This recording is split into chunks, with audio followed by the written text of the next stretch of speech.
La question qui se pose maintenant, c'est comment la cellule sait-elle qu'il faut respirer, fermenter? Est-ce qu'il y a des informations qui lui sont données pour cela?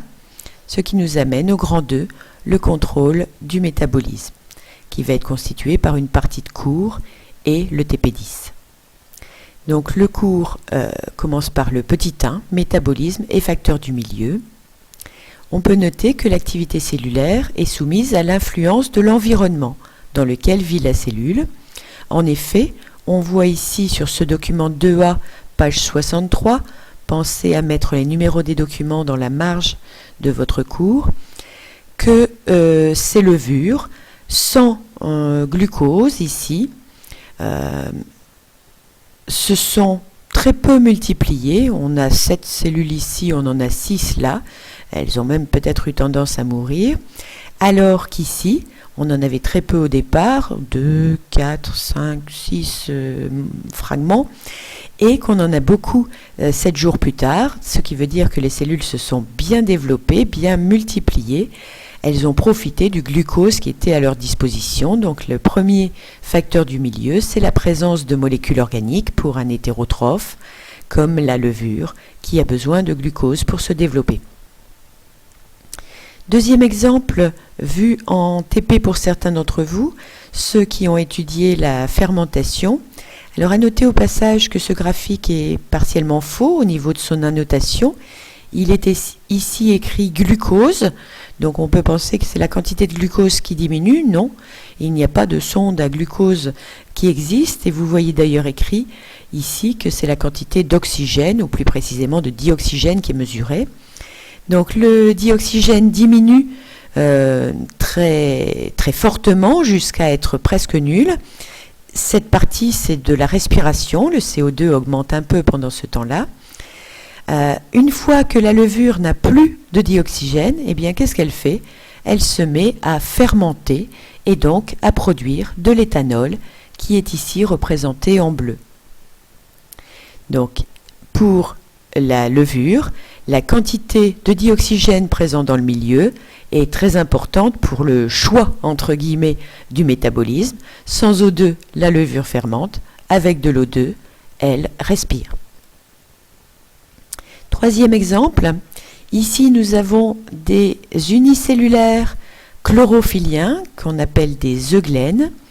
Ces euglènes, donc cellules vertes, à l'obscurité, vous voyez qu'entre le jour 0 et le jour 3, elles se sont très peu multipliées. À l'inverse, en présence de lumière, on en avait aussi peu ici qu'au jour 0 à l'obscurité, mais ici, elles se sont fortement multipliées, on pourrait les compter et déduire leur taux de multiplication. Donc, un autre facteur du milieu, s'il s'agit d'êtres vivants autotrophes, cette fois, la lumière intervient pour permettre leur développement par photosynthèse, bien sûr. Maintenant, le métabolisme est également contrôlé par le patrimoine génétique, c'est-à-dire les gènes qui se trouvent dans les chromosomes. On voit ici des cellules de levure, cette fois encore, de souches sauvages, c'est-à-dire, on va dire, classiques, et d'autres qui sont mutantes, qui s'appellent la souche AD2, qui présentent des colonies rouges. Alors ici, quand on voit un petit point sur la boîte de pétri, c'est qu'on a toute une colonie, un ensemble de très nombreuses levures. Vous voyez ici, on a regardé au microscope un de ces petits points, et on y a vu de nombreuses levures. Ce document nous montre que les levures mutantes peuvent présenter un métabolisme différent. En effet, celles-ci vont ne pas pouvoir se développer sans fourniture d'adénine. C'est pour ça qu'on les appelle la souche AD2, alors que les autres le peuvent. On peut donc en déduire, que l'information génétique détermine le type de transformation chimique, c'est-à-dire de métabolisme, réalisable dans la cellule. On retrouve ces colonies rouges auxquelles on a fait subir des expositions aux rayons ultraviolets. La durée d'exposition nous est donnée ici de 0 à 150 secondes, je pense. Le nombre de colonies rouges nous est donné là, le nombre de colonies blanches ici, et le nombre total de colonies recensées. Donc vous voyez qu'au départ, toutes les colonies sont rouges. En absence d'exposition aux UV, alors ici on a une erreur dans le document ou un mauvais comptage, on devrait avoir quelques colonies blanches parce que les mutations sont un phénomène qui est dû au hasard et pas dû aux agents de l'environnement. Donc un terme à définir dans le carnet, vous irez voir sur le site. Donc les mutations sont dues au hasard et elles se font naturellement à une fréquence très faible. Cette fréquence peut être augmentée, c'est ce que l'on voit ici, si un agent de l'environnement vient perturber les gènes. On voit qu'ici, après 30 secondes d'exposition aux UV, on a 17 colonies rouges. On remarque d'ailleurs qu'on a 17 colonies blanches, pardon. On a perdu des colonies rouges, donc certaines sont mortes. Le total est beaucoup plus faible que précédemment. On en a encore plus ici, mais vous voyez que quand on augmente encore, on n'a plus une augmentation du nombre, notamment due à une forte mortalité par cette exposition aux UV.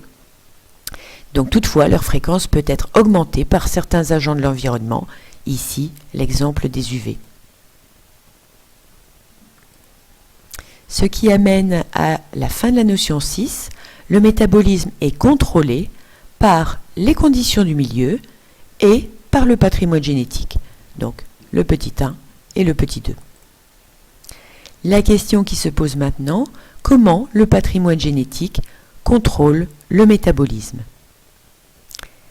Les plus curieux pourront essayer de faire ces questions pour s'entraîner pour le TP.